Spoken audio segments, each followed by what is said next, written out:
A graça e a paz do Senhor Jesus a todos vocês que estão aí conosco. Lembrando que estamos aqui para realizar mais uma live. Nós estamos usando como base de estudo o livro Uma Vida com Propósito, do autor Rick Warren. Nós estamos até agora já no capítulo 37. Olha que bênção! Quem está acompanhando desde o início, são 40 capítulos. Estamos chegando já no finalmente. Nós temos apenas alguns capítulos para encerrarmos esse livro, que foi uma bênção, que edificou a fé de muitos, inclusive a minha. Graças a Deus. E você pode sim estar assistindo aquelas que você ainda não assistiu através do nosso site www.igrejabatistaeulan.com.br www.igrejabatistaeulan.com.br. Você também pode acessar lá no YouTube, a nossa página. Lá não é ao vivo é só no Facebook. Então no YouTube você pode sim estar aí acessando Igreja Batista Eulan, e você pode estar também ali curtindo e ativando a notificação em nome de Jesus. Nós iremos agora falar mais uma live, como eu disse. Nós estamos no capítulo 37, partilhando sua mensagem de vida. Que você possa estar compartilhando, curtindo, comentando, e eu tenho a certeza que será bênção para a sua vida, em nome de Jesus.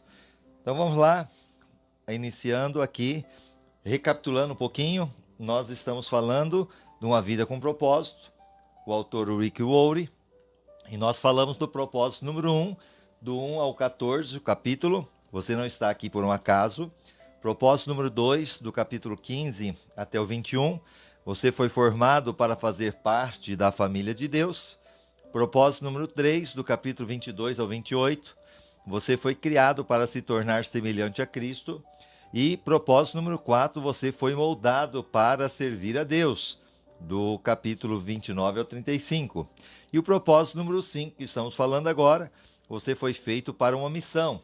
No 36, nós falamos feito para uma missão, e agora 37, partilhando sua mensagem de vida. Vamos ali então, 1 João capítulo 5, versículo 10. Quem crê no Filho de Deus tem o testemunho de Deus nele. Olha que palavra maravilhosa.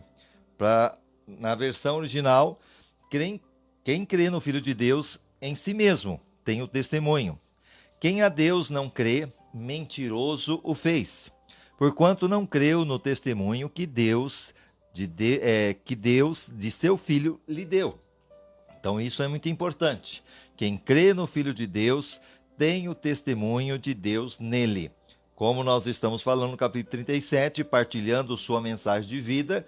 Então, para a gente compartilhar a mensagem de vida, lembrando que Jesus é a vida, Deus deixou em nós o quê? Esse testemunho maravilhoso.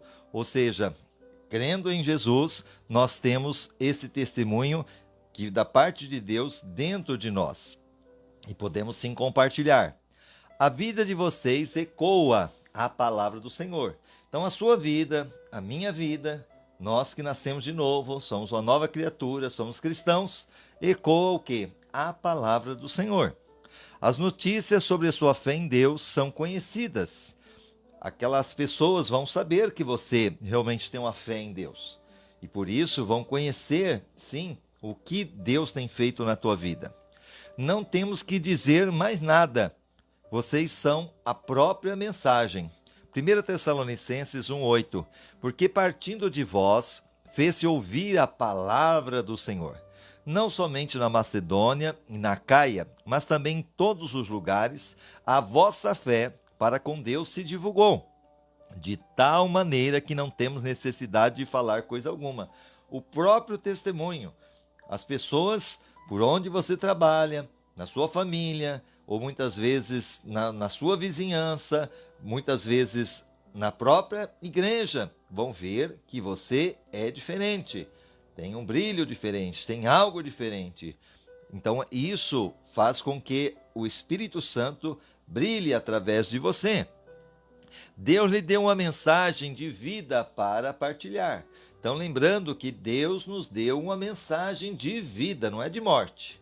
Muitos estão dizendo aí, olha o coronavírus, vai morrer, morrer, morrer. Muitas mídias, né? Se você ligar lá, só sai morte. Mas a nossa notícia não é morte, a nossa notícia é vida. E Deus nos deu essa mensagem de vida para compartilhar. Mas isso que Deus nos deu, quando você se tornou cristão, ou seja, quando nós entendemos a mensagem de Deus e entendemos que Jesus é o Salvador, entregamos a nossa vida a Ele e Ele mora em nós e Ele vive em nós, da mesma forma se tornou mensageiro de Deus. Então, da mesma forma que nós nos tornamos cristãos, também nos tornamos mensageiros de Deus. Deus quer falar ao mundo através de você, através de mim. Paulo disse, nós falamos diante de Deus com sinceridade, como homens enviados por Deus.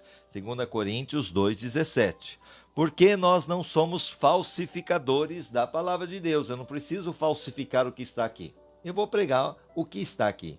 É a palavra de Deus genuína, como tantos outros, mas é com sinceridade, e é da parte de Deus e na presença do próprio Deus, que em Cristo falamos, nós anunciamos esta palavra.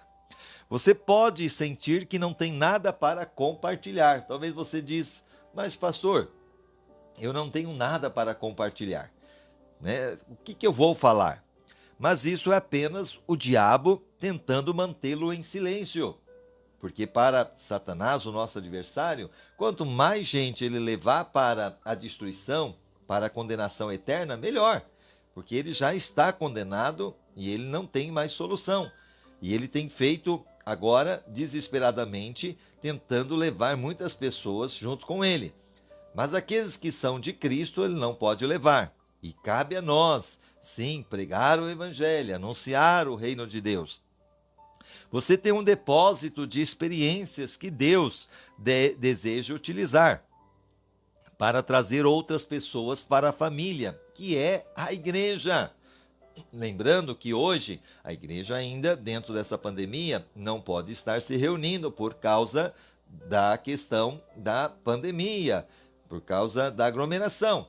Mas ela está se reunindo. A Bíblia fala que as portas do inferno não vão prevalecer contra a igreja. Ela está se reunindo quando? Quando você, sim, assiste os cultos, quando você compartilha, quando você está aí junto, querendo sim se fortalecer na fé, recebendo uma palavra de vida, você deseja esta palavra, então você realmente está aí, viva na igreja de Deus. E isso é maravilhoso. A Bíblia diz, quem crê no Filho de Deus tem em si mesmo esse testemunho. 1 João 5,10. Quem crê no Filho de Deus em si mesmo tem o testemunho. Você creu em Jesus? Eu criei em Jesus. Então nós temos o testemunho da nossa conversão, o testemunho daquilo que Deus fez em nós. Sua mensagem de vida está dividida em 4 partes, preste atenção. A sua mensagem de vida, a minha mensagem de vida, está dividida em 4 partes. Seu testemunho, a história de como você iniciou um relacionamento com Jesus, suas lições de vida, as mais importantes lições que Deus lhe ensinou, suas paixões de origem divina, as questões pelas quais você mais se interessa, segundo a forma que Deus lhe deu, e as boas novas, a mensagem da salvação. Então, vou repetir aqui para você a respeito dessas 4 mensagens, né, que está aí na sua vida dividida em 4 partes. Então, vamos lá, recapitulando. O seu testemunho, o meu testemunho. O que é isso? É a história de como você iniciou um relacionamento com Jesus. É isso que você vai compartilhar, como você teve um encontro com Cristo. Suas lições de vida, as mais importantes lições que Deus lhe ensinou. A terceira coisa, suas paixões de origem divina, as questões pelas quais você mais se interessa segundo a forma que Deus lhe deu. E as boas novas, a mensagem da salvação. Sua mensagem de vida inclui o seu testemunho. Então nós vamos ver a parte agora, ok? Cada um. O testemunho é a história de como Cristo foi importante na sua vida. Pedro nos diz que fomos escolhidos por Deus para fazer sua obra e falar por ele, a fim de dizer aos outros, noite e dia, a diferença que ele fez para vocês. Olha 1 Pedro 2,9. Aquele que diz estar na luz e odeia seu irmão, até agora está nas trevas. Então, esse testemunho de vida, quando você tem um encontro com Cristo, o que acontece? Primeiramente, você que tinha no coração mágoa, ressentimento, você conseguiu lidar com isso. Você conseguiu liberar o perdão, ainda que não foi fácil. Ou se ainda não conseguiu, está lutando para conseguir. E isso sim, ele está dizendo que aquele que diz que está na luz e continua odiando o seu irmão, até agora está nas trevas. Então, quando você tem uma conversão genuína, primeira coisa é liberar do seu coração a mágoa, o ressentimento, o ódio. Jesus disse, se você não perdoar, eu também não posso te perdoar. Então, uma das coisas que ele trabalha em nós, porque ele também foi ofendido, ele foi maltratado, e ele perdoou. Pai, perdoa porque não sabe o que faz. E você, quando precisa do perdão de Deus, Deus está sempre disposto a te perdoar. Então, quem somos nós para não perdoar? Então, nós temos que perdoar para sair das trevas para a sua luz. Esta é a essência do testemunho. Simplesmente partilhar suas experiências pessoais, que nos diz respeito ao Senhor. É um tribunal, não se espera que a testemunha, em tribunal não se espera que a testemunha debata o caso, não é verdade? Comprove a verdade ou insista em determinado veredito. Esse é o trabalho dos advogados. É o advogado que vai debater o caso, é o advogado que vai comprovar se há verdade naquilo que realmente está se falando, e é o advogado que vai também insistir no determinado veredito. A testemunha, que somos eu e você, aqui no caso, simplesmente conta o que lhe aconteceu e o que viu. É isso que nós temos que fazer. Jesus disse, vocês serão minhas testemunhas. Amém? Atos 1:8. Mas recebereis poder ao descer sobre vós o Espírito Santo e ser-me-eis testemunhas, tanto em Jerusalém, como em toda a Judeia e Samaria e até os confins da terra. E não vocês serão meus advogados. Não, Jesus não disse que nós seríamos advogados dele, mas seríamos testemunhas dele. Ele quer que você conte a sua história para os outros. É o seu testemunho, sim, a sua conversão, a sua experiência, né? Até mesmo para edificação. Por isso que muitos programas de televisão, até igrejas, eles trabalham muito na questão dos testemunhos, dos milagres. Porque eu tenho a certeza, desde quando começou a pandemia, muitos milagres o Senhor fez através até mesmo do nosso trabalho aqui, das lives. Mas você foi abençoado, mas você não testemunhou. E é importante sim você entrar em contato conosco, ou até mesmo você mandar ali, pastor, olha, eu fui curado, pastor, Deus abriu porta de emprego, pastor, Deus me deu livramento. Olha, eu preciso testemunhar, mesmo que seja ali em você escrevendo para a gente anunciar, porque isto é importante. Nós somos testemunhas, porque vai edificar a fé de muitos outros. Como nós vimos aqui, a irmã Carol testemunhando, né, que ela chegou a morrer, ficou 10 minutos morta, mas o Senhor trouxe ela de volta, Deus teve misericórdia e hoje está aí, o Senhor, né, dando graça para a vida dela. E quantos testemunhos, hoje mesmo um casal todo feliz, pastor, olha, eu louvo a Deus porque a minha filha está fazendo aniversário hoje, né? Inclusive eu posso dizer, eu creio que não tem problema, a Tatiana e o nosso irmão Ciandros. Olha, a Ana Laura está fazendo aniversário hoje e graças a Deus, além, né, de mais um ano de vida, Deus abençoou ela que ela conseguiu passar na medicina. E eu até disse para eles, olha, isso tem acontecido porque vocês têm semeado no reino de Deus, vocês têm sido, sim, alicerces para a obra de Deus, vocês têm sido generosos. E a semeadura de Deus, com certeza, Deus não deixa faltar. Então semeia no reino de Deus, testemunhe, fale, Com certeza Deus é aquele que abre porta e agindo Ele, quem impedirá? E tem outros testemunhos. Com certeza, talvez tenha até o seu que ainda você não deu. Então, que você possa sentir no coração de nos comunicar para dar glórias a Deus.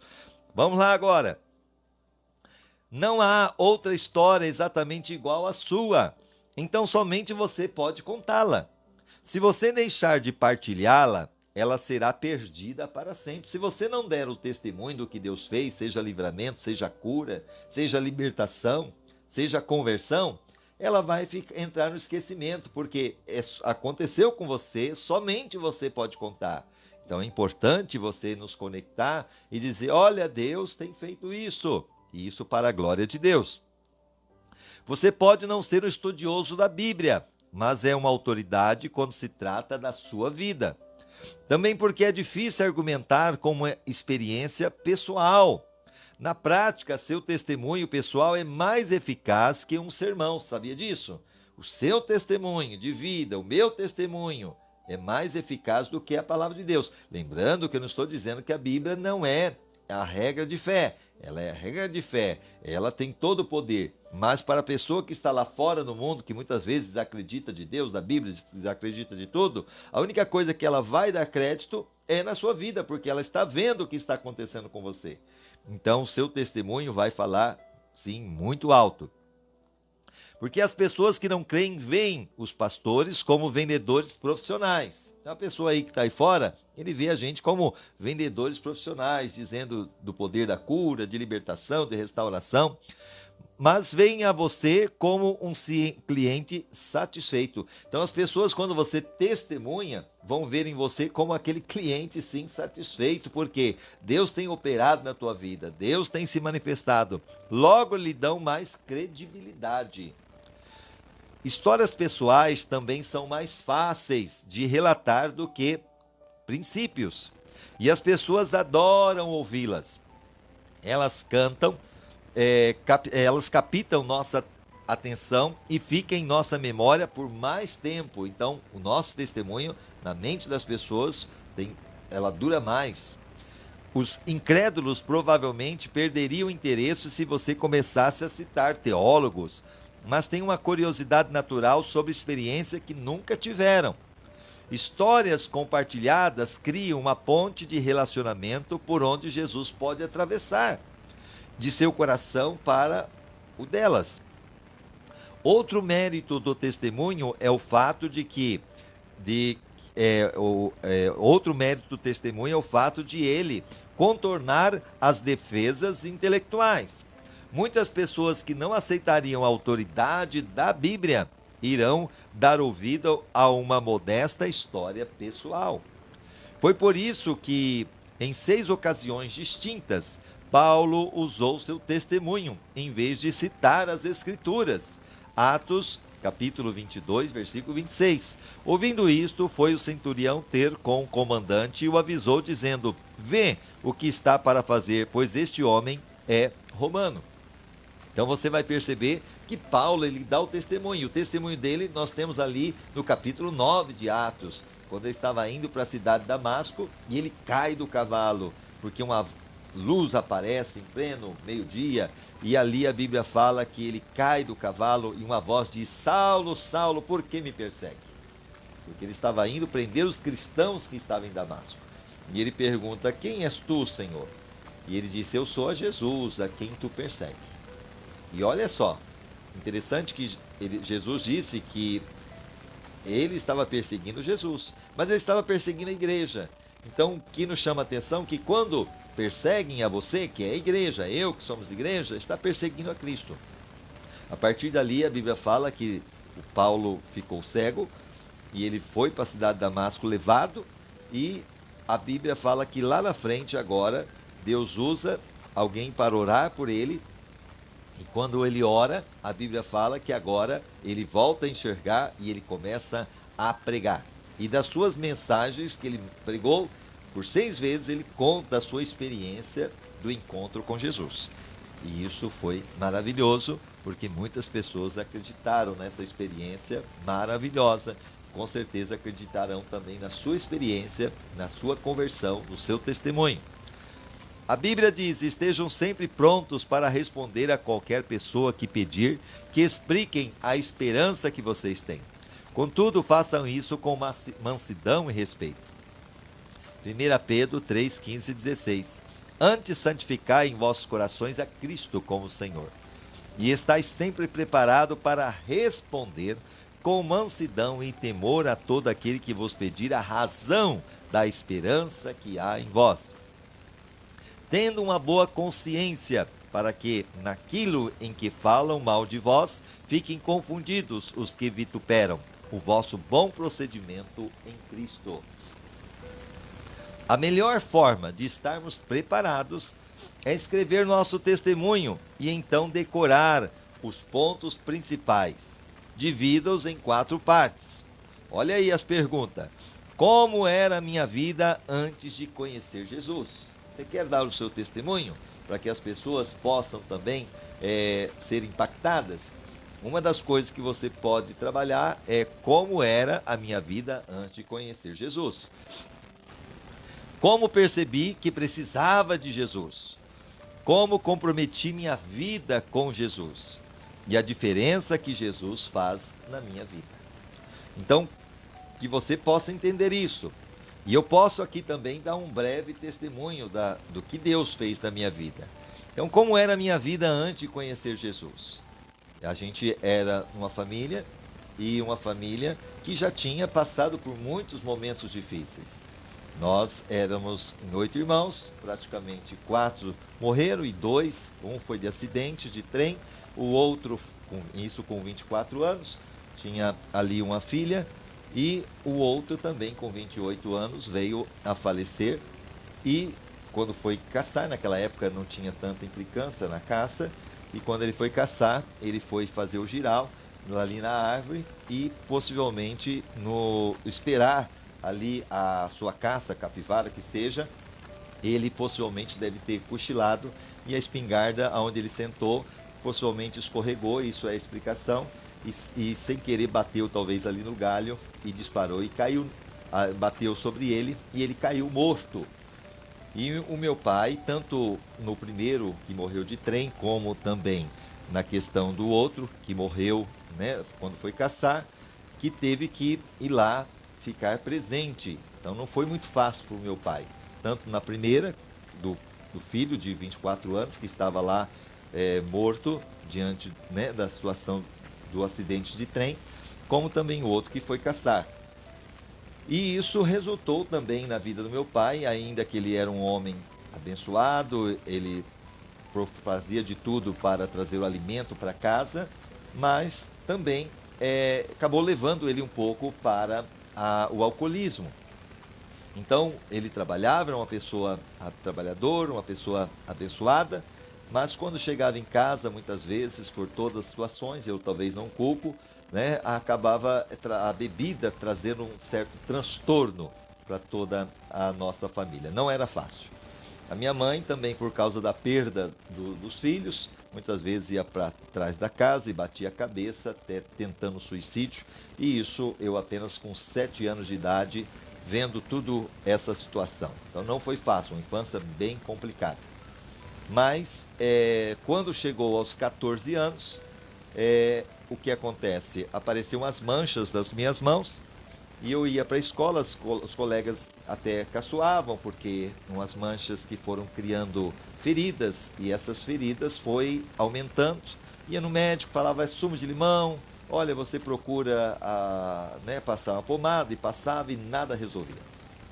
Até no desespero, por causa daquilo que até fedia, alguém chegou e falou assim, olha, vai a tal lugar ali que ali é bom.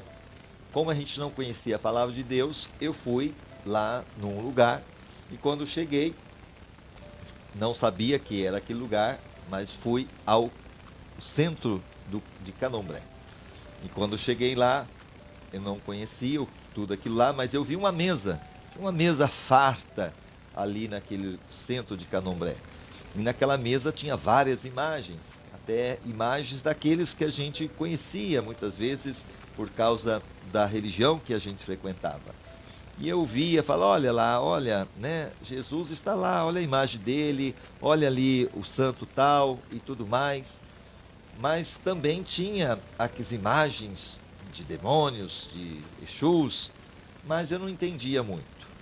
E quando eu cheguei ali, manifestou ali uma entidade, mandou comprar um monte de coisa, e eu, no desespero da situação, fui lá e comprei. O desespero era tão grande, eu acho que daria quase metade de um salário mínimo na época. E quando, no outro dia, eu voltei lá, manifestou ali novamente aquela entidade e colocou ali agora minhas mãos no chão, que estavam todas cheias de feridas, desenhou minha mão ali no giz, colocou uma vela preta, uma amarela, e colocou pólvora, colocou enxofre, e colocou fumo, e colocou vinho, e pegou a pólvora, e colocou nas feridas. Naquela hora eu vi estrela, mas não entendia muito, passou uns 3 dias, não tinha mais nada. E eu, então, acreditando que ali realmente eu fui curado, eu comecei a frequentar. Hoje a gente entende que a pólvora por si só ela é cicatrizante. Mas a Bíblia fala que o diabo que os enganava. E ele começou a me enganar aí com 14 anos. E eu fiquei ali até aos 16 anos. E muitas vezes eu ia, e ali muitas vezes fazia rituais, muitas vezes fazia bruxaria, e eu queria desenvolver, eu queria receber ali as entidades. E quando eu então desejei receber as entidades, fazer a gíria, que ali era assim falado, alguém chegou para mim e ali as entidades disse: você não pode desenvolver agora. E eu com 15 anos ia até nas encruzilhadas e tudo mais. Eu falei: mas por que eu não posso? E ele então disse: olha, quando você tiver 16 anos, se você estiver aqui, você vai desenvolver-se. Mas eu insisti: não, eu quero agora. Se não, quando você tiver 16 anos, você vai entender. E eu então fiquei muito bravo, mas continuei. E aos 16 anos eu fui trabalhar na Riachuelo, aqui em Araçatuba. E quando eu cheguei na Riachuelo para trabalhar, ainda jovem, 16 anos, e lembrando que a nossa casa, com toda a situação, estava passando aquela situação. Ainda meu pai, ainda minha mãe, com situações, família, problemas financeiros, lutas. Então não era muito fácil. Eu era ainda um jovem, né, um adolescente, podemos assim dizer. E quando eu cheguei ali na Riachuelo, e nós tínhamos de manhã a tarefa de, porque eu entrei como pacoteiro da Riachuelo, aqui em Araçatuba. E a tarefa era das 8 às 10 da manhã, 2 pacoteiros eram responsáveis de separar os cabides das roupas que se vendiam ali, ficavam os cabides, ficava tudo entrelaçado numa caixa e no outro dia tinha que separar, ia quase umas 2 horas. E nisso, na escala, ficava eu e o Robson, que foi a pessoa que levou para mim a palavra de Deus. Enquanto a gente estava ali, ele falava de Jesus, ele falava da palavra de Deus, e eu, por não gostar da Bíblia, não gostava de crente, não gostava de pessoas que se dizia cristã, afinal de contas, também estava lá no Candomblé, eu tirava o sarro, eu cantava a música do Candomblé para irritá-lo, e ele ali falando do amor de Deus, falando de Jesus, até chegou um momento, depois de um mês mais ou menos, 2 meses, ele me convidou para ir para a igreja dele. E eu na hora eu falei assim: tá bom, eu vou na tua igreja com uma condição, desde que você nunca mais fale desse Jesus, eu não aguento mais. E ele disse: então tá bom, então nós vamos marcar então você vai comigo e amém. Ele foi muito sábio. E nós marcamos então no domingo para irmos à igreja. E quando nós fomos no domingo, porque nós tínhamos também uma vez por mês uma escala dos pacoteiros para fazer com que as portas da Riachuelo se abrisse e ficava apenas a porta de vidro exposta para a vitrine. Às 6 da tarde, às 10 horas, vinha e fechava novamente. E nós já estávamos na escala naquela semana. E eu então sempre ia normal, mas sempre ia de bermuda. Naquele dia, como ia para a igreja, fui de calça, né, uma roupa melhor. E eu não tinha carro, não tinha nada, fui de bicicleta. Quando eu cheguei lá, eu cheguei primeiro, depois chegou o chefe de equipe e o Robson ainda não tinha chegado. E quando o chefe de equipe me olhou, me viu todo arrumadinho, falou: onde você vai? Eu falei: eu vou na igreja do Robson. E ele disse: mas você vai na igreja do Robson? Sim. E o que você vai fazer lá? Você não é da igreja dele. E quando ele falou isso, eu analisei e falei: é verdade, né? Eu não sou da igreja dele, eu nasci na igreja tal e vou morrer na igreja tal. E eu, então, quando o Robson chegou, eu falei: não, eu não vou. Ele, né, não insistiu nem nada, tudo bem, não vai, não vai. E não fui. Como eu também não cumpri a minha palavra, aquela semana ele também não cumpriu a palavra dele. E falando de Jesus de novo. E só sei que isso de ir na igreja dele foi umas 3, 4 vezes com a mesma situação. Quando eu chegava lá, estava o chefe de equipe e ele questionava: onde você vai, mas por que você vai e tal. E realmente eu desistia e não ia. Até que um dia, talvez na quarta vez, né, de todas as situações que tinha acontecido, aquele chefe de equipe não foi e eu então agora fui para a igreja do Robson, que foi a Igreja Batista, Batista Renovada, até do nosso saudoso pastor Eupídio, que o Senhor recolheu no dia de ontem, deixou esse grande legado. E a igreja era bem pequenininha, na rua Tomé de Souza, e nós fomos, se não me engano, acho que era 119. E quando nós chegamos ali, a rua da Tomé de Souza era de terra, a igreja era pequenininha, talvez o tamanho da nossa, que é hoje aqui, cabia mais ou menos uns 60 membros, talvez, nem isso, não sei. Porque eu lembro que o número do meu cartão de membro é número 52, da Igreja Batista, eu tenho até hoje, número 52. E quando eu cheguei ali, as pessoas chegaram, vieram me cumprimentar, me abraçaram, dizendo: olha, seja bem-vindo, que bom que você veio, os jovens também vieram. E aquilo lá, para mim, já foi diferente, porque no Candomblé, quando você vai, as pessoas te chamam você de cavalo, de aparelho, né, de desgraçado, para cima, porque você não tem a graça de Deus. Então, ela te chama disso. E aonde eu ia também, quem mal te comentava, quem estava do lado, né? E ali foi algo diferente. Eu falei: aqui é diferente. Começamos então a cantar louvores, porque a igreja tem os louvores, e aqueles louvores foram entrando no meu coração, os hinos, as mensagens, e foi me cativando. Até que, quando o pastor pregou, parece que ele estava pregando a minha vida, tudo que estava acontecendo. E eu fui ouvindo a mensagem, mas ao mesmo tempo eu fiquei com raiva, porque eu falei assim: o Robson falou a minha vida para o pastor, e agora o pastor está pregando a minha vida aqui para todo mundo, e todo mundo fica sabendo agora. E eu, né, me senti um pouco com vergonha e com raiva, porque ele não deveria ter feito isso. Só que ao mesmo tempo que eu estava com raiva por causa que eu estava tendo aquele sentimento que parece que o pastor estava pregando a minha vida porque o Robson tinha comentado a minha vida para ele, porque nós muitas vezes trocava algumas coisas ali, né, quando a gente estava separando os cabides, mas dentro de mim queimava. Alguma coisa era diferente, porque aquela palavra que o pastor estava pregando, dentro de mim queimava, algo diferente. Ardia aqui dentro de mim. Na época eu não sabia, hoje eu sei que é o Espírito Santo de Deus que falava ao meu coração. E ao mesmo tempo, o pastor terminou, né? Ele fez o apelo, é claro que no momento, né, não, de maneira nenhuma, porque lembrando que eu tinha falado para o Robson que eu iria lá na igreja dele com a condição que nunca mais ele falasse de Jesus, porque não aguentava mais. Mas terminou o culto, veio ali novamente a igreja, os jovens: olha, seja bem-vindo, gostou do culto? E pior que lá dentro eu falava assim: pior que eu gostei.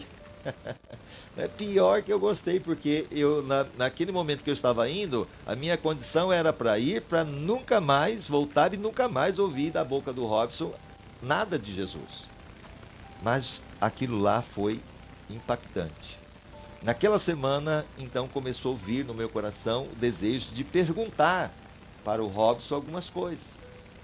Antes eu tinha receio, antes eu tinha o coração endurecido, e eu comecei a falar, a perguntar. E ele então começou a trazer para mim algumas coisas que eu tinha de questionamento. E até que o Espírito Santo foi trabalhando, foi agindo, foi se manifestando, e realmente foi algo maravilhoso. Porque naquele momento que eu fui entendendo a palavra, o Espírito Santo foi trabalhando, e isso ainda demorou mais ou menos uns 6 meses para que eu entendesse totalmente o que era um encontro real com Jesus, o que era uma conversão. Então, eu lembro que no dia 17 de abril de 1986, numa quinta-feira, era um culto que tinha na igreja, e como era uma igreja pequena, não se fazia convite, né, de entrega, até mesmo de confissão de fé. E naquele dia eu senti no coração de chegar para o pastor, na época o pastor Upítio, e eu disse para ele: pastor, eu quero entregar a minha vida para Jesus, o senhor pode no culto me chamar? E ele disse amém. E quando então ele pregou a mensagem, falou do amor de Deus, chegou às 9h10, por isso que eu marquei, porque eu tinha programado que eu ia entregar minha vida a Jesus naquele dia. Então, às 9h10 da noite, quando ele para a mensagem, fala: olha, hoje está acontecendo algo diferente. E lembrando que na época eu tinha só 16 anos. Falou assim: olha, tem aqui um jovem que está vindo para a igreja, já faz alguns meses, e realmente ele conta um pouco da minha vida, até, né, que saindo lá da onde eu estava, do Candomblé, que o Senhor realmente me libertou, porque quando a Bíblia fala: conhecereis a verdade vos libertará, em João 8,32, e João 8,36, se pois o Filho vos libertar, verdadeiramente sereis livres. Então, quando eu leio a palavra e vejo que os feiticeiros não entram no céu, eu falo: meu Deus, eu sou um feiticeiro, porque eu estou lá, e o Senhor realmente mostra que não vai entrar. E eu ali naquele momento começa a cair as escamas, começa a me dar entendimento daquilo que eu estava fazendo de errado. E agora ele começa a dizer: olha, ele veio pedindo para eu fazer esse apelo. Então ele me chama para a frente, e quando ele me chama para a frente, e eu levantei para ir, na hora que eu estava indo, coisa de segundos, eu percebi que foi uma experiência que Deus me deu naquele momento. O Espírito Santo falou ao meu coração: você lembra naquele dia, quando você tinha, porque eu estava lá no Candomblé, devia ter uns 15 anos, quando eu queria desenvolver, receber ali os guias também, e eu mal imaginava que aqueles guias, né, não tinha nada de Deus, são demônios disfarçados. E naquele momento o Senhor falou: você lembra que você queria desenvolver, que você pediu para o chefe do terreiro para desenvolver, ele disse que não, e você insistiu dizendo: olha, eu quero desenvolver. E ele disse: quando você tiver 16 anos, se você estiver aqui, você vai desenvolver, mas quando você tiver 16 anos, você vai entender. Naquele momento, aí o Espírito Santo falando no meu coração, quando eu estava indo para frente, naquele momento, eu quero te dizer que eu disse para o diabo: não toque nele, porque ele é meu. Aleluia! Ele é meu. Deus tinha um propósito na minha vida. E realmente o Senhor fez esta obra, porque aos 16 anos, quando eu levantei a minha mão a Jesus, foi uma conversão genuína, foi uma transformação. Deus entrou na minha vida, Deus transformou, tirou aquele vazio que tinha no meu coração. E eu quero dizer para você que ali foi experiências que Deus foi trazendo para minha família, para minha casa. O meu pai depois, graças a Deus, ele foi se libertando daquele vício. A minha mãe também, hoje ela tem 93 anos, mas Deus foi também trabalhando naquela situação que ela estava vivenciando. Os meus irmãos, graças a Deus, deixaram de morrer depois desse período, e foi um grande período assim que Deus nos deu de graça, de paz, porque realmente o Senhor fez toda a diferença. E isso é um resumo do meu testemunho, como você também pode, né? Como nós estamos falando na lição de hoje, que nós precisamos sim entender que você foi feito para uma missão, e você pode partilhar a sua mensagem de vida através do seu testemunho, através daquilo que Deus fez, daquilo que Ele atuou quando você teve o encontro com Cristo, e verdadeiramente a levar outras pessoas a ouvir esse testemunho para serem impactadas. Então, dentro disso, aí temos essas perguntas: como era a minha vida antes de conhecer Jesus? Como percebi que precisava de Jesus? Tudo isso eu te respondi aí, né, resumidamente. Como comprometi minha vida com Jesus e a diferença que Jesus faz na minha vida. Então, lembrando que desde 86 que a minha vida foi transformada. E eu louvo a Deus. Hoje a gente está com 51 anos. Graças a Deus Ele tem nos sustentado. Foi vários momentos de luta, dificuldade, muitas conquistas, muitas bênçãos, muitas provas, mas até aqui o Senhor tem nos ajudado. Louvado seja o nome do Senhor por isso. Você, logicamente, tem muitos outros testemunhos, como eu também. Se eu fosse contar todos os meus testemunhos aqui, já pensou? Desde 86, da minha conversão, várias experiências com Deus. Então a gente passaria a noite toda. Além do relato da salvação, como eu contei para você, você tem um relato para cada experiência na qual Deus o auxiliou. Você deve fazer uma lista de todos os problemas, circunstância e crise das quais Deus o salvou. Então você vai fazer essa lista de cada experiência, de cada situação, e você vai usar isso para testemunhar. Então seja sensível e utilize o relato que melhor se relacione com seu amigo incrédulo. Compartilhe com ele, aquele que não está crendo em nada, fale para ele da sua experiência. Situações diferentes pedem testemunhos diferentes. Sua mensagem de vida inclui suas lições de vida. A segunda parte de sua mensagem de vida são as verdades que Deus lhe ensinou a partir de suas experiências com Ele. Existem lições e discernimentos que você aprendeu sobre Deus, relacionamentos, problemas, tentações e outros aspectos de vida. Davi orou: Deus, ensina-me as lições de vida para que eu me mantenha no curso. Olha Salmo 119, 33. Ensina-me, ó Senhor, o caminho dos teus estatutos e eu guardarei até o fim. Deploravelmente, muitas vezes deixamos de aprender com várias coisas que nos acontecem. Sobre os israelitas, a Bíblia diz: repetidas vezes Deus os resgatou, mas eles nunca aprenderam até que finalmente seus pecados os destruíram. Salmo 103, 43. Muitas vezes os livrou, mas eles foram rebeldes nos seus desígnios e foram abatidos pela sua iniquidade. Você provavelmente já conheceu pessoas assim. Embora seja sábio aprender com nossas experiências, é ainda mais sábio aprender com a experiência dos outros. Não há tempo suficiente para aprender tudo na vida por tentativa e erro. Devemos aprender com as lições de vida dos outros. A Bíblia diz: quando alguém está querendo aprender, o conselho de uma pessoa experiente vale mais do que anéis de ouro ou joias de ouro puro. Provérbios 25, 12. Como pendentes de ouro e gargantilhas de ouro puro, assim é o sábio repreensor para o ouvido obediente. Então você escreva as principais lições de vida que aprendeu, para que possa partilhá-las com os outros. Devemos ser gratos a Salomão, sim, o rei Salomão, por tê-lo feito, pois ele nos deu os livros de Provérbios e Eclesiastes, os quais são repletos de lições práticas de vida. Imagina quantas frustrações inúteis poderiam ser evitadas se aprendêssemos com cada lição de vida das pessoas que nos cercam. Pessoas maduras desenvolvem o hábito de extrair lições das experiências do dia a dia. Eu encorajo a fazer uma lista de suas lições de vida. Você não deve ter tido a oportunidade de ponderar a respeito delas, a menos que as tenha anotado. Eis algumas perguntas para cutucar sua memória e fazê-lo começar. O que Deus me ensinou com o fracasso? O que Deus me ensinou com o fracasso?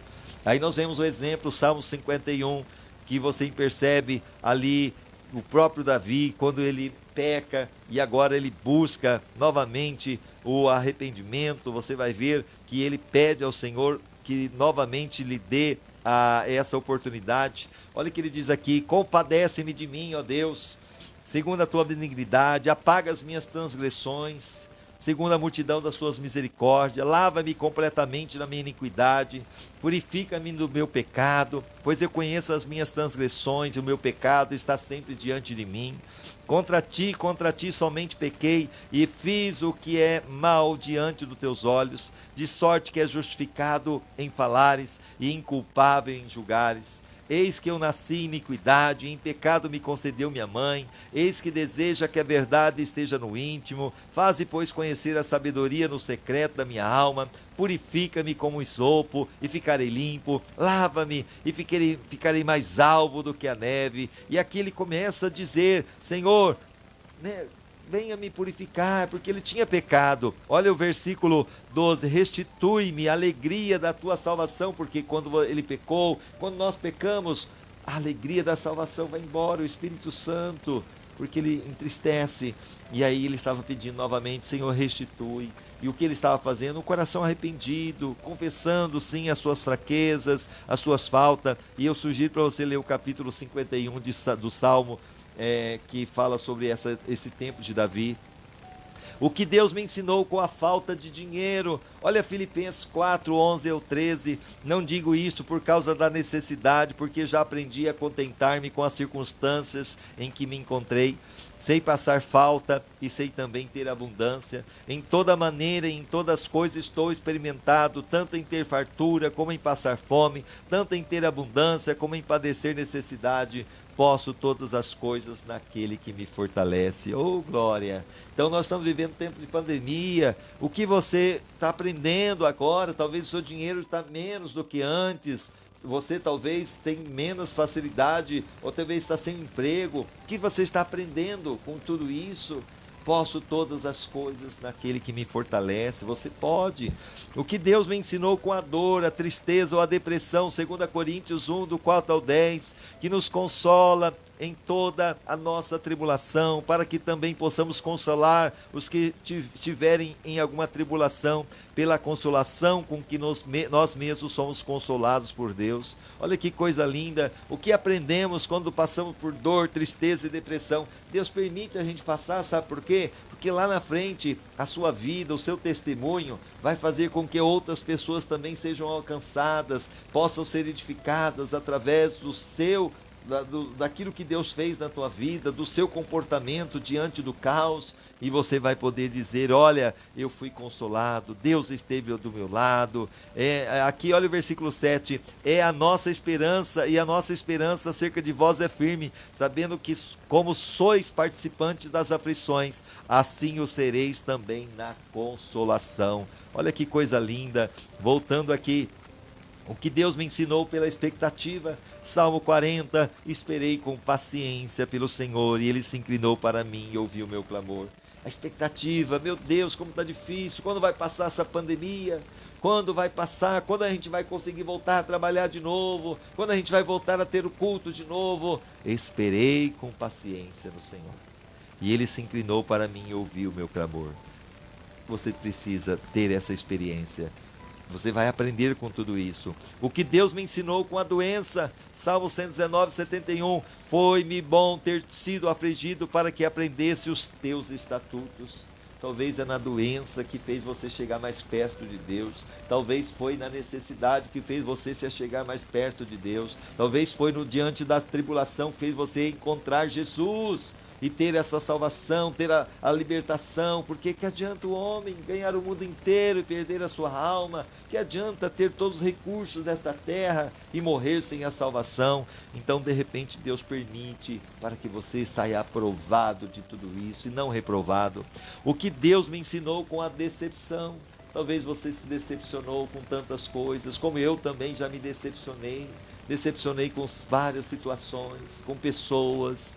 Decepcionei talvez até comigo mesmo, e você também pode ter tido isso. Gênesis 50, 20, vós na verdade intentaste o mal contra mim, Deus porém o intentou para o bem, para fazer o que se vê nesse dia, isto é, conservar muita gente com vida.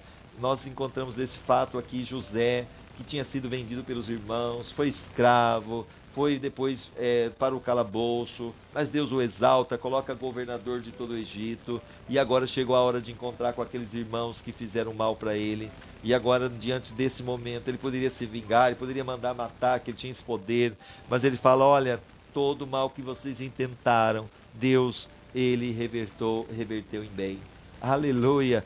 Todo o mal, toda a situação, tudo aquilo que nos decepcionou, que nos frustrou, Deus pode usar este mal para transformar em bênção na minha vida, na tua vida, como também Ele transformou, e a glória seja dada a Ele, a honra seja dada a Ele. Ele não nos decepcionou, Ele não nos deixou, aleluia, é Ele que nos exalta, é Ele que nos honra.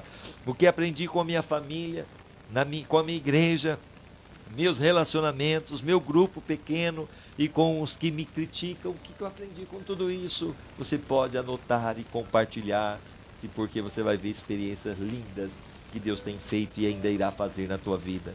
Sua mensagem de vida inclui partilhar as paixões que Deus lhe deu. Nosso Deus é um Deus apaixonado, sim, apaixonado. Ele ama apaixonadamente algumas coisas e apaixonadamente detesta as outras. À medida que você se aproximar dele, ele dará uma enorme paixão por algo que realmente importa a ele. de modo que você possa ser seu porta-voz no mundo.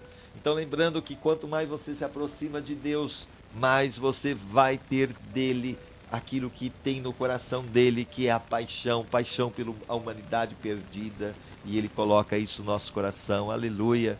O que quer que seja, você se sentirá compelido a falar a esse respeito e a fazer o que estiver ao seu alcance para mudar a situação. Você não consegue deixar de falar sobre aquilo que mais importa, Jesus. Aleluia. Jesus disse: o coração do homem determina o que ele fala. Mateus 12:34. Como ele fala aqui: pois do que há em abundância no coração, disso fala a boca. Se você está cheio de Deus, você não consegue ficar calado, você fala mesmo. Você fala na portaria, você fala muitas vezes lá para o seu patrão, você fala para o seu empregado, você fala para o seu vizinho, você fala para todos. Você abre a tua boca e diz: Jesus te ama, Jesus te ama. Aleluia. Ele quer sim transformar você, ele quer fazer de você uma nova criatura, quer te dar vida eterna.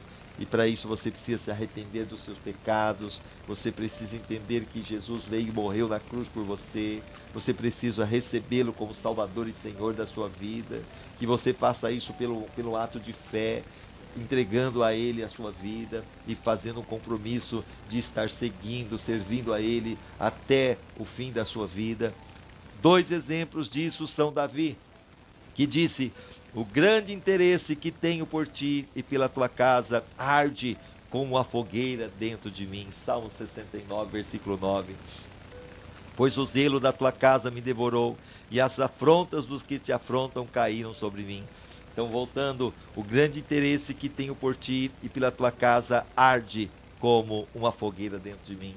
Você lembra quando eu contei o testemunho aqui, que eu cheguei lá na igreja, e aquele momento que seria a primeira e última vez que eu entraria ali, a palavra, ela veio e ela ardeu no meu coração. Tenha certeza que esta palavra está ardendo no seu coração, se você está de interesse assistindo esse momento. E como Davi disse, ardeu no meu coração. Aleluia, o Espírito Santo faz arder no seu coração esta chama, dizendo: eu quero, eu desejo, eu preciso, eu necessito. Aleluia. E Jeremias lhe disse: a tua mensagem fica presa dentro de mim e queima como fogo no meu coração. Estou cansado de guardá-la e não posso mais aguentar. Ou seja, aquilo que você tem recebido, a palavra, seja através das lives da oração, seja através dos cultos, seja através da vida com propósito, está ardendo dentro de você. E chega um momento que você diz: eu não aguento mais ficar dentro de mim, dentro da minha boca, eu preciso falar, eu preciso anunciar, eu preciso sim expressar o amor de Deus que aconteceu por mim e por toda a humanidade. Jeremias 20, versículo 9. Deus dá a algumas pessoas o ardor para defender uma causa. É geralmente um problema que foi sentido na pele, como violência, vício, esterilidade, depressão, doença ou alguma outra dificuldade. Então é aquela coisa: se não vem pelo amor, vai vir pela dor. Quantas pessoas que vêm pela dor, e muitas vezes a dor acaba sendo uma violência, um vício, uma esterilidade, uma depressão, uma doença, outra dificuldade, que trouxe esta pessoa a Cristo. Algumas vezes Deus dá às pessoas uma paixão para falar em nome de grupos que não podem falar por si sós, o que ainda não nasceram, os perseguidos, os pobres, os encarcerados, os maltratados, desprovidos, os que não tiveram direito de justiça. Então muitas vezes Deus vai tocar no seu coração para você levar a palavra dele. A Bíblia fala que nós devemos levar a toda criatura, mas talvez tem grupos aí que precisam ouvir, que precisam realmente que nós oremos por elas, que nós intercedamos por ela, que nós sejamos sim um canal de bênção para a vida dela. A Bíblia está cheia de orientações para defendermos os indefesos. Deus usa pessoas apaixonadas para impulsionar o seu reino. Ele poderá lhe dar o ardor de começar novas igrejas, fortalecer famílias, financiar traduções da Bíblia. Quantas pessoas tiveram esse arder no coração? Se hoje nós temos a Bíblia em português, porque alguém teve no coração o arder de traduzir a Bíblia da origem que foi feita para nós, o português, e hoje nós conseguimos lê-la.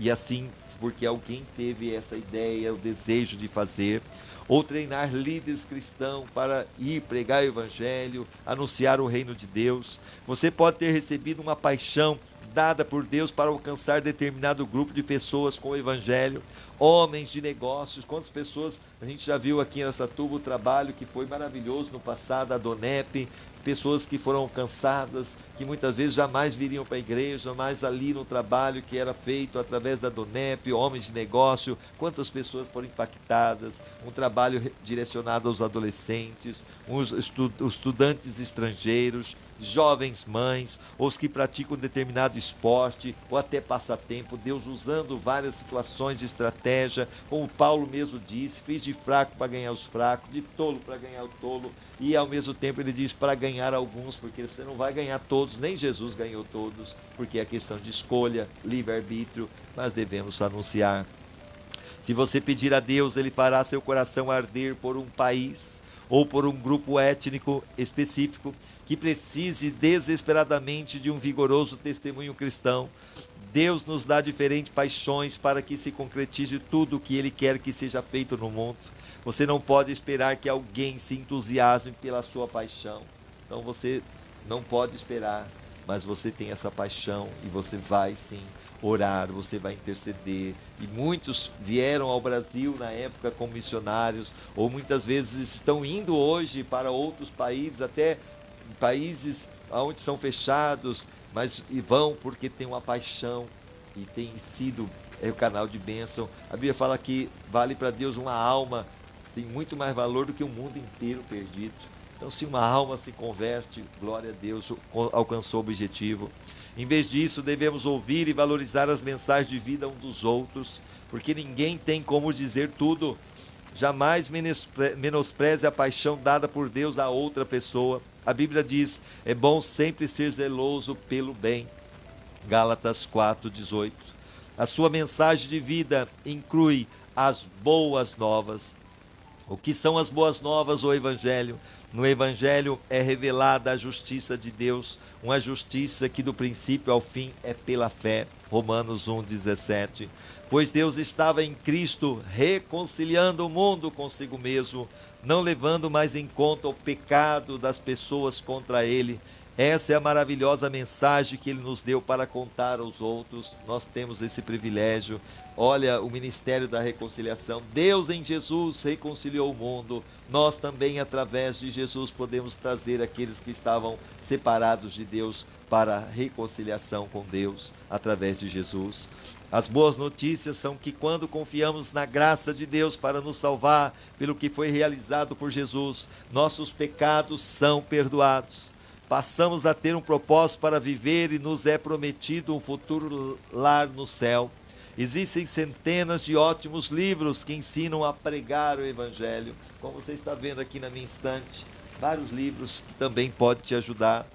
E posso passar, como disse, uma lista de livros que têm sido bem úteis para mim, porque realmente é uma bênção. Nós temos vários livros, inclusive nós vamos começar logo em seguida desse trabalho que estamos fazendo, Uma Vida com Propósito, que são 40 capítulos, nós estamos no 37, encerrando. Nós vamos começar um trabalho maravilhoso que é o discipulado, algo que me acompanha desde praticamente da minha conversão. Foi algo maravilhoso. E esse trabalho discipulado vai abranger tudo sobre a Bíblia, pergunta sobre a Bíblia, pergunta sobre o céu, sobre o inferno, pergunta sobre o que acontece depois da morte, sobre a vida eterna, benefício da salvação, sobre o novo nascimento. Então vai ser muito bonito, vai ser maravilhoso e gostaria que você também estivesse depois acompanhando, porque vai edificar e também você vai poder compartilhar para que vidas sejam salvas pelo poder de Deus. Vamos aqui agora, voltando, mas nem todo o treinamento do mundo irá motivá-lo a testemunhar de Cristo enquanto você não tiver assimilado as 5 convicções expressas no capítulo anterior. O mais importante é que você aprenda a amar os perdidos da forma que Deus o ama. Deus nunca deu vida a uma pessoa por quem não sentisse amor. Todos importam para Ele, então todos Deus ama. Quando Jesus estendeu os braços da cruz, Ele estava dizendo, eis o tanto que o amo. Então lá na cruz, você que talvez pensa que Deus não te ama, que Deus não se importa com você, lá naquela cruz, com os pregos nas mãos, nos pés, coroa de espinho, Jesus e Deus estava dizendo para você: eis aí a prova do quanto eu te amo. Você é amado, amada do Senhor. A Bíblia diz: pois o amor de Cristo nos constrange, porque estamos convencidos de que um morreu por todos. 2 Coríntios 5,14.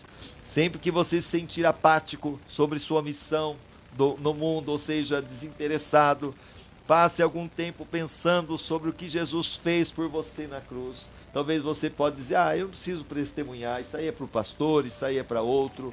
Não, eu quero que você venha a ver, quando você tiver esse sentimento apático, talvez não interessado em ser um testemunho para aqueles que estão aí do seu lado, lembrando que talvez aquele que trabalha com você, aquele que estuda com você, ou talvez aquele que mora ali junto com você, ou seu vizinho que seja, é a única pessoa que vai poder falar do amor de Deus, é você. E lembrando que lá na eternidade, quantos vão olhar e com certeza dizer a você: por que você nunca falou desse Jesus? Por que você nunca falou desse amor? E agora é tarde demais, porque serão lançados na eternidade de tormento. Então que você possa anunciar o reino. Agora, se ela escolheu não, você é a escolha dela. Então, mas você o fez. Pregue, anuncie. Você deve se preocupar com os que não creem, porque Deus se preocupa. Então por que eu devo me preocupar a pregar para aquele que não acredita? Porque Deus se preocupa. O amor não lhe dá outra escolha. A Bíblia diz: no amor não há medo. O amor é que totalmente verdadeiro afasta o medo. 1 João 4,18. E para a gente ir para os finalmente, um pai se lançaria para dentro de um prédio em chamas a fim de salvar o seu filho. Sim ou não? Porque seu amor por aquele filho é maior que seu medo. Se você tem medo de partilhar o Evangelho de Deus com aqueles que estão ao redor, peça a Deus que encha o seu coração de amor por essas pessoas. A Bíblia diz: Deus não quer que ninguém se perca, mas que todas as pessoas mudem seu coração e sua vida. 2 Pedro 3,9. Olha agora, assim que você conhece uma pessoa que não conheça Cristo, você precisa começar a orar por ela, servindo-a com amor e partilhando as boas novas. E enquanto existir uma única pessoa em sua comunidade que não faça parte da família de Deus, sua igreja precisa insistir em buscá-lo. A igreja que não quer crescer está dizendo ao mundo: vocês podem ir para o inferno. O que você está disposto a fazer para que as pessoas que você conhece possam ir para o céu? E aí fica uma pergunta: convidá-las a vir para a igreja, contar a sua história, presentear-lhe até mesmo com este livro, que bênção, Uma Vida com Propósito, levá-la para jantar, orar por elas diariamente até que sejam salvas, ou seja, compartilhando essas lives. Você está também sendo um canal de bênção para elas. Compartilhe aí, dizendo para outras pessoas nos seus contatos, no seu Facebook, até mesmo no WhatsApp. Compartilhe, venha promover o reino de Deus, anuncie o amor de Deus revelado através dessas lives, com certeza vai impactar muitas pessoas. Como eu disse, seu campo missionário está ao seu redor. Não perca as oportunidades que Deus está lhe dando, porque amanhã pode ser muito tarde. Talvez você diz: amanhã eu vou, amanhã eu faço. Talvez você pode morrer antes, ou aquela pessoa pode partir antes. E aí você vai o resto da vida se lamentar. A Bíblia diz: aproveite o máximo das suas oportunidades para contar a boa nova aos outros. Sejam sábios em todos os seus contatos com eles. Colossenses capítulo 4, versículo 5. Alguém irá para o céu por sua causa? Aí fica a pergunta: você já ganhou alguém para Cristo? Você já levou alguma pessoa a Cristo? Quanto tempo você tem já de conhecimento da palavra de Deus? Talvez você está empenhado em tantas coisas aqui da terra. E quantas pessoas você talvez deixou de trazê-la para Cristo? Será que alguém no céu poderá lhe dizer lá no dia da eternidade: eu gostaria de te agradecer, estou aqui porque você se importou o suficiente para me falar do Evangelho? Eu louvo a Deus pela vida do Robson, que ainda é jovem, ele tinha 16 anos também. Ele se importou em falar de Jesus para mim. Ele se importou de falar do amor de Deus. E não somente ele, mas todos aqueles que colaboraram, inclusive a vida do pastor Upite, né, que foi um grande exemplo para a minha vida, um legado, e tantos outros lá onde passamos, né, passamos por 3 grandes igrejas, Assembleia de Deus, onde fui presbítero, também dirigi uma igreja, Manancial, onde também dirigi uma igreja, e na Batista Renovada. Eu louvo a Deus por esses lugares aonde passamos e tivemos grandes experiências, lutas também, provas, mas foi para nos forjar e para nos fazer hoje sim canal de bênção, para abençoar você, abençoar a tua vida. Louvado seja Deus por isso. Por onde nós passamos tivemos sim oportunidade de crescer, de amadurecer.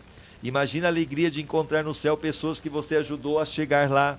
A salvação eterna de uma única vida é mais importante que tudo o que mais você pode conseguir na vida. Talvez você queira conseguir o carro do ano, você queira uma casa do ano, um terreno, uma empresa, um trabalho top. Mas tudo isso, comparado à alma que você vai tirá-la da condição de ir para a eternidade sem Deus, não tem preço, porque é a melhor coisa que você pode fazer. A salvação eterna de uma vida é mais importante que tudo que mais que você possa conseguir na vida. Somente as pessoas irão durar para sempre. Lembrando, olha que experiência, somente as pessoas irão durar para sempre. O material não vai durar para sempre, seu carro não dura para sempre, seu trabalho não dura para sempre, a sua casa não dura para sempre, mas pessoas duram para sempre. Neste livro, você aprendeu 5 propósitos de Deus para a sua vida na terra. Ele o fez para ser membro da sua família, o exemplo do seu caráter, alguém que engrandece a sua glória, ministro da sua graça e mensageiro do Evangelho.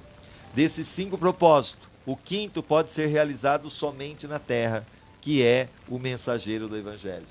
Esse último propósito, a gente não pode fazer lá no céu. Então, esse trabalho é aqui, é único, exclusivo. Se você deixar de fazer aqui, você não vai conseguir fazer na eternidade. Os outros 4 você continuará exercendo na eternidade, de uma forma ou de outra. Por isso é tão importante propagarmos as boas novas. Você só tem um curto espaço de tempo para partilhar sua mensagem de vida e cumprir sua missão. E assim terminamos hoje o 37º dia, pensando sobre o meu propósito, partilhando sua mensagem de vida. Um tema para a reflexão. Deus quer dizer algo ao mundo por meu intermédio. Um versículo para memorizar, 1 Pedro 3,15. Estejam sempre prontos para responder a qualquer pessoa que pedir que expliquem a esperança que vocês têm.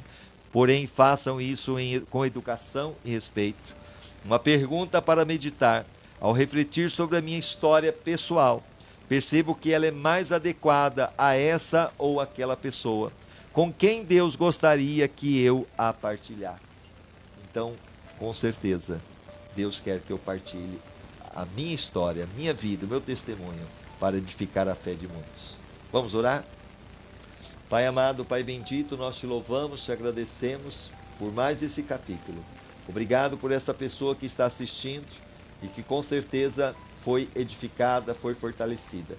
E venha, Senhor, fazer dela também uma pessoa que testemunhe do teu poder, que ela anuncie o teu reino, para que vidas sejam salvas, vidas sejam transformadas, vidas sejam impactadas e que o teu nome seja glorificado.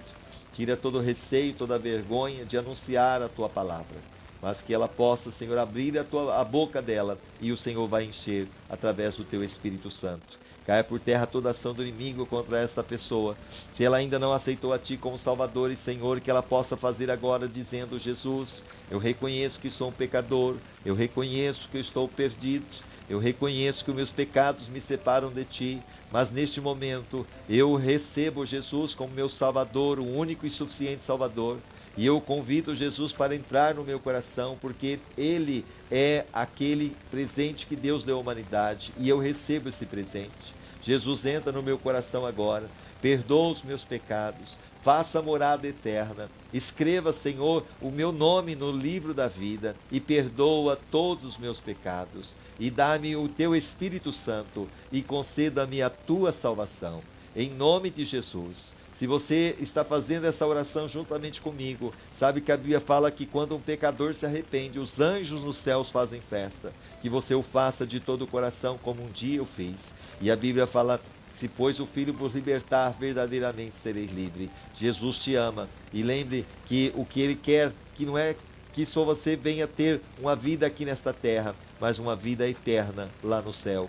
Jesus disse: eu vim para que tenham vida e tenham em abundância. Então que você tenha essa vida abundante. Receba aí a cura, receba o milagre, receba a libertação, receba a salvação, o perdão dos teus pecados, receba a graça de Deus, a presença de Deus no seu coração. Seja livre de todo mal e que o Espírito Santo continue falando com você. É o que eu te peço em nome de Jesus, Pai. Visita esta pessoa e toca e transforma a vida dela e toda a sua casa. Em nome de Jesus. Amém e amém. Mais uma vez, você pode estar acessando essas lives no nosso site www.igrejabatistaeulam.com.br www.igrejabatistaeulam.com.br. No Facebook também, lá na sua página, na lupinha, escreva Igreja Batista Eulam, que você possa curtir, que você possa ativar a notificação. Isso também lá no YouTube, Igreja Batista Eulam. Deus abençoe você, lembrando que temos ainda até o capítulo 40 para continuar e com certeza será bênção. Amanhã não temos nenhuma live, só no domingo o culto às 9 da manhã. Espero você em nome de Jesus. Deus abençoe, compartilhe essa live para abençoar outras pessoas e que você fique com Deus. Em nome de Jesus. Amém.